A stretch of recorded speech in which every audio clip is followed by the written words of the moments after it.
C'est aujourd'hui la journée internationale contre l'excision, une pratique interdite au Sénégal depuis 17 ans, mais qui n'a pas totalement disparu. Une nouvelle génération de jeunes femmes se mobilise pour faire reculer cette pratique dans tous les villages. Elles ont créé le collectif Ne touche pas à ma sœur. Marc de Chalvron et Aurélie Fontaine les ont suivis. Signe d'une prise de conscience, les femmes ont décidé de prendre la parole à Kolda, dans le sud du Sénégal. Dans cette région, près d'une femme sur deux a été excisée pendant sa jeunesse. Les filles qui sont excisées ici au centre, vous allez lever la main comme moi qui suis excisée. On lève la main pour que les gens puissent voir. Des mains qui se lèvent pour conjurer la honte et la douleur de femmes mutilées. L'excision est illégale au Sénégal depuis 20 ans, mais ne donne que rarement lieu à des poursuites judiciaires. Aussi, le club des jeunes filles de Kolda multiplie les réunions pour changer cette réalité. J'ai le droit de dénoncer qui que ce soit. Même si c'est elle ma maman, je vais dénoncer. Je suis sénégalais, je veux aider les filles sénégalaises. Une audience composée de jeunes femmes, galvanisées par les discours des plus anciennes. On disait que les femmes non excisées étaient impures. Mais il n'est pas question de pureté, ça n'existe pas. Refusez ça, refusez ça. Et les jeunes femmes ne se contentent pas de réunions entre elles. Elles partent plusieurs fois par semaine en groupe, faire du porte-à-porte pour informer la population. Bonjour, comment ça va? Ça va. Les voilà qui arrivent dans la cour d'une maison familiale. Premier interlocuteur, le père de famille. Sur ce genre d'excision-là, on enlève tout, il ne reste rien. Alors la fille aura des douleurs toute sa vie.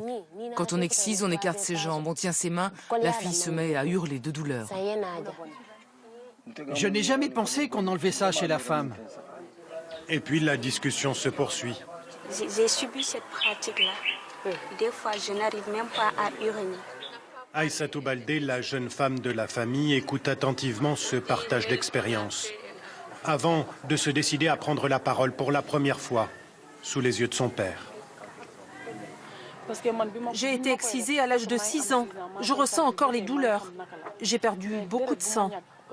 J'ai très mal quand j'ai mes règles et j'ai peur de ce qui va se passer quand j'accoucherai. Je sais ce que j'ai subi, mais jusqu'à maintenant, je ne savais pas à qui en parler. Aujourd'hui, je dis tout ce que je gardais en moi. Diena Boumbalo regarde la scène avec son œil expert. Elle pratiquait un métier en voie de disparition. Cette ancienne exciseuse a exercé pendant 29 ans. Les jeunes filles s'installaient ici. Autant dire qu'elle connaît le rituel et le chant mystique qui l'accompagne. De l'ablation du clitoris à sa mise en terre. C'est là où j'enterrais le clitoris. L'endroit sert maintenant à brûler les ordures. L'ancienne exciseuse nous explique pourquoi elle et tant d'autres ont abandonné cette pratique. C'est ma grand-mère qui excisait. Je l'ai hérité de ma famille, je ne savais pas. Maintenant, la différence, c'est que nous savons que l'excision provoque beaucoup de problèmes chez les filles. Chaque année, une centaine de communautés abandonnent l'excision au Sénégal. 80% de la population souhaite même voir cette pratique disparaître pour de bon. Mais dans certaines régions, comme ici en Casamance, la tradition résiste. Et les marabouts sont parfois les plus difficiles à convaincre. Mais quand même, si on voit que la tradition nous pousse, nous crée des problèmes, il faut essayer de voir comment gérer, comment... Nous, on fait ça. On a trouvé ça dans notre grand-père et notre grand-père. Donc nous, pour notre zone ici, on ne peut pas laisser ça.